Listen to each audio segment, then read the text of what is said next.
SBS 뉴스입니다. 먼저 오늘 아침 주식 시황을 알아보겠습니다. KB증권 박예리 씨가 전해드립니다. KB증권입니다. 미중 실무 협상에 대한 결과를 주시하는 가운데 코스피 지수가 외국인 사자의 강보합 중입니다. 코스닥은 개인 매수세에 6거래일 연속 오르고 있습니다. 이 시각 현재 코스피는 1.7포인트 상승한 2082.05에, 코스닥은 2.31포인트 오른 648.02에 거래되고 있습니다. 미국의 추가 금리 인하에 대한 기대감이 줄어듦과 동시에 미중 간 실무 협상에 대한 관망 심리가 공존하며 간밤 미국 증시의 주요 지수는 혼조세를 보였습니다. 강보합 출발한 코스피는 개인과 외국인이 동반 매수에 나선 가운데 2080선 안팎에서 등락을 반복하는 모습입니다. 시가총액 상위 종목은 혼조 양상을 보이는 가운데 삼성전자가 반도체 업황 회복 기대감에 3거래일 연속 상승 흐름을 이어가고 있습니다. 한편 셀트리온 헬스케어는 3분기 호실적에 대한 전망이 나오며 셀트리온 그룹주 전반이 오르고 있습니다. 이 시각 현재 달러화에 대한 원화 환율은 1193원 75전에 거래되고 있습니다. 지금까지 KB증권이었습니다. 국회는 지난 한 해 국정 상황 전반을 점검하기 위한 국정감사를 10월 2일부터 21일까지 실시합니다. 또 조국 법무부 장관의 본회의 출석을 둘러싼 여야 간 이견으로 미뤄졌던 더불어민주당, 자유한국당, 바른미래당 등 3당 교섭단체 대표 연설을 10월 28일부터 30일까지 사흘간 진행하기로 했습니다. 민주당 이인영, 한국당 나경원, 바른미래당 오신환 원내대표는 어제 저녁 만찬회동에서 이 같은 정기국회 의사 일정에 합의했다고 나 원내대표가 오늘 언론통화에서 전했습니다. 앞서 여야 3당 원내대표들은 오는 26일 정치 분야, 27일 외교 통일 안보 분야, 30일 경제 분야, 10월 1일 사회 문화 분야 등 나흘간 대정부 질문을 실시하기로 합의한 바 있습니다.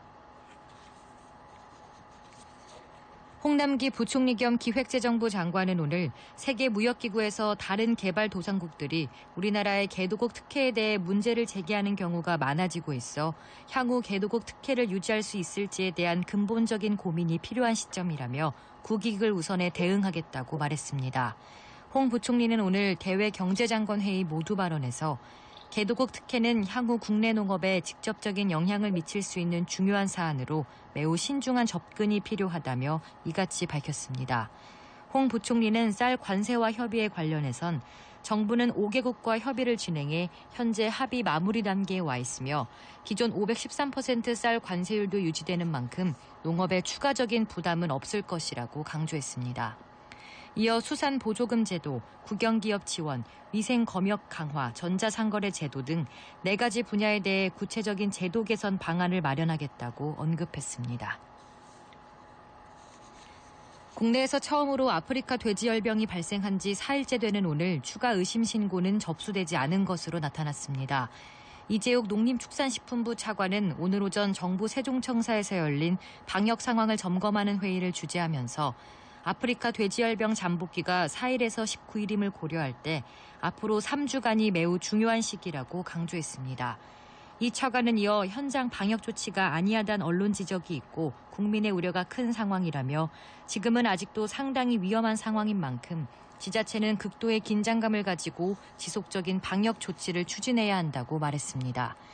그러면서 지자체는 광역 방제기, 군 제독 차량 등 가용한 모든 차량을 총동원해 축사 주변 도로를 과하다 싶을 정도로 철저히 소독해야 한다고 당부했습니다.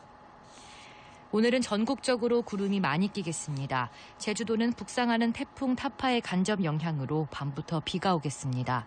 낮 기온은 서울 26도를 비롯해 전국이 21도에서 27도로 어제와 비슷해 내륙 지방은 일교차가 크겠습니다. 영남 해안과 제주도는 바람이 강하게 불겠습니다. 토요일인 내일은 일본 오키나와 남쪽 해상에서 북상하는 태풍 타파의 영향으로 전국이 흐리고 대부분 지방에 비가 오겠습니다. 서울의 현재 기온은 18.2도, 습도는 57%입니다. 주시은입니다. 뉴스를 마칩니다. SBS